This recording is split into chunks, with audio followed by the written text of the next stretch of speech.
নমস্কার, বং ভাইবসের আরও একটি নতুন ব্লগে সকলকে জানাই অনেক অনেক ওয়েলকাম। আজকে কিন্তু দুর্দান্ত একটা চিকেনের রেসিপি নিয়ে হাজির হয়েছি আপনাদের সামনে। রেসিপিটার নাম হচ্ছে দই চিকেন। তো আমরা অনুষ্ঠান বাড়িতে বা রেস্টুরেন্টে যে ধরনের দই চিকেন খেয়ে থাকি সেই কিন্তু রেসিপিটাই আজকে নিয়ে হাজির হয়েছি আপনাদের সামনে। আর আজকে বানিয়ে দেখাবো খুবই কিন্তু সহজভাবে। তো এখানে আমি নিয়েছি 750 মতন চিকেন।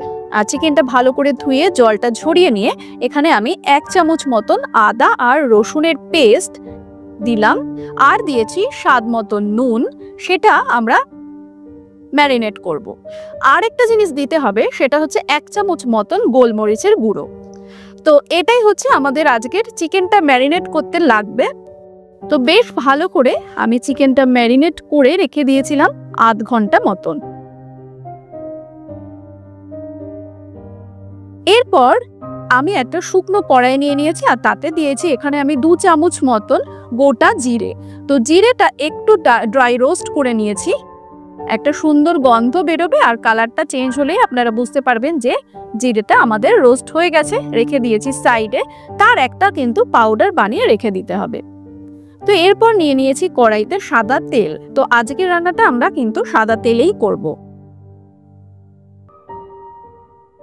তো ম্যারিনেট যে করে রেখেছিলাম চিকেনগুলো, সেটা আমরা এই তেলের মধ্যে দিয়ে হালকা করে একটু ভেজে নেব। পরপর কিভাবে বানাচ্ছি সেটা কিন্তু অবশ্যই দেখে নেবেন, স্কিপ না করে। একদম পারফেক্ট রেস্টুরেন্ট বা অনুষ্ঠান বাড়ির মতন কিন্তু এই টেস্টটা আসবেই। চিকেনটা দেখে বুঝতেই পারছেন হালকা করে কিন্তু ভেজে নিয়েছি আর তুলে নিলাম একটা আলাদা বাটিতে। এরপর ওই তেলেই, আর কিন্তু বেশি তেল এখানে ব্যবহার করিনি, দেখেই বুঝতে পারলে।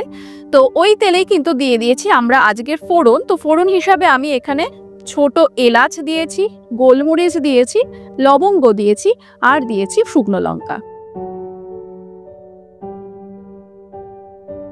তো ফোড়নটা একটু আমরা ভেজে নেব।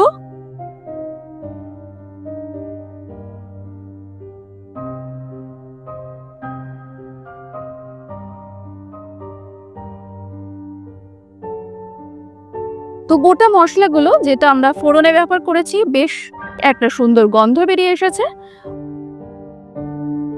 এই পর্যায়ে আমি এখানে দিয়ে দিয়েছি পেঁয়াজ। তো আমি এখানে 3টে ছোট সাইজের পেঁয়াজ কুচি করে ফোড়নটায় ব্যবহার করলাম। পেঁয়াজগুলো একটু আমরা ভেজে নেব, জাস্ট কালারটা হালকা একটু চেঞ্জ হবে সেই পর্যন্ত। আর এখানে আমরা একটা মশলা বানাবো। তো মশলা বানাতে আমরা এখানে একটা ছোট সাইজের পেঁয়াজ দিয়েছি এখানে হাফ চামচ মতন হবে সেই পরিমাণ আদা, আর দিয়েছি 3 থেকে 4টে মতন রসুন, আর দিয়েছি কাঁচা লঙ্কা। সেটা অবশ্যই কিন্তু ঝালটা আপনারা আপনাদের পছন্দ মতন ব্যবহার করবেন। তো সবকিছু দিয়ে একটা সুন্দর পেস্ট বানিয়ে আমরা যে পেঁয়াজটা ভাজছিলাম শুকনো আমাদের যে পুরনটার সাথে, তার মধ্যে দিয়ে দিলাম। এবার ভালো করে আমরা এটা কষিয়ে নেব। তো দেখে বুঝতেই পারছেন কষানো কিন্তু আমাদের প্রায় হয়ে গেছে, আর তেলও ছেড়ে দিয়েছিল।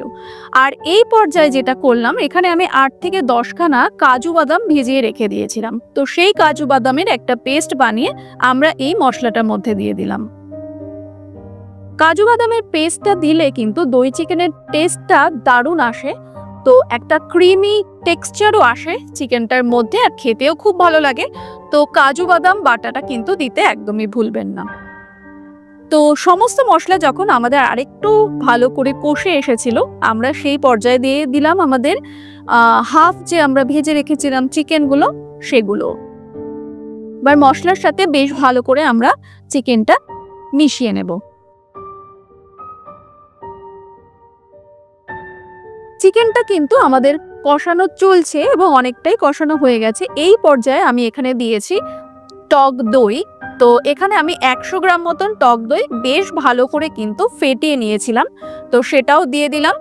আর এক্ষেত্রে মনে রাখতে হবে কিন্তু গ্যাসের ফ্লেমটা একদম লোতে রাখতে হবে, তা না হলে কিন্তু দইটা একটা মানে ছ্যাঁকড়া ছ্যাঁকড়া ফেটে যেতে পারে, যেটাতে কিন্তু টেক্সচারটা খুব বাজে আসে। তো সিমে দিয়ে করলে কিন্তু সেটা একদমই হয় না।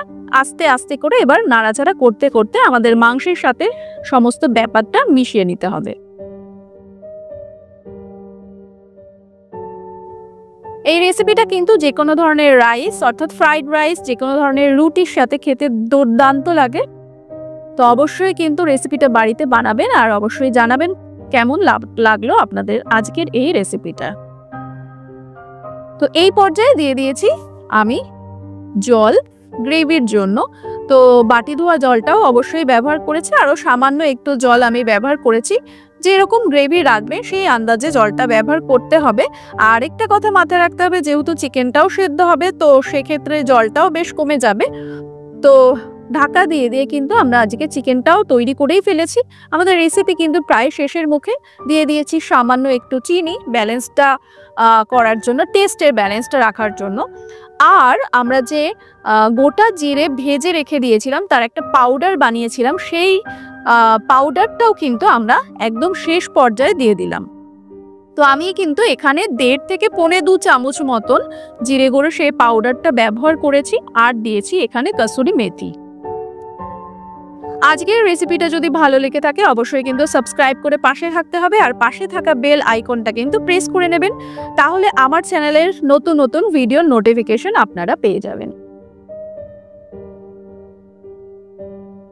তো সমস্ত কিছু দিয়ে শেষ পর্যায়ে আরো একটু ভালো করে নাড়াচাড়া করে নিলাম। ব্যাস, আজকের রেসিপি একদম তৈরি। পারফেক্ট টেস্টের দই চিকেন। অবশ্যই কিন্তু আপনারা জানাবেন কেমন লাগলো, আর অবশ্যই ভালো লাগলে লাইক, কমেন্ট, সাবস্ক্রাইব করবেন। নমস্কার, সকলে খুব ভালো থাকবেন।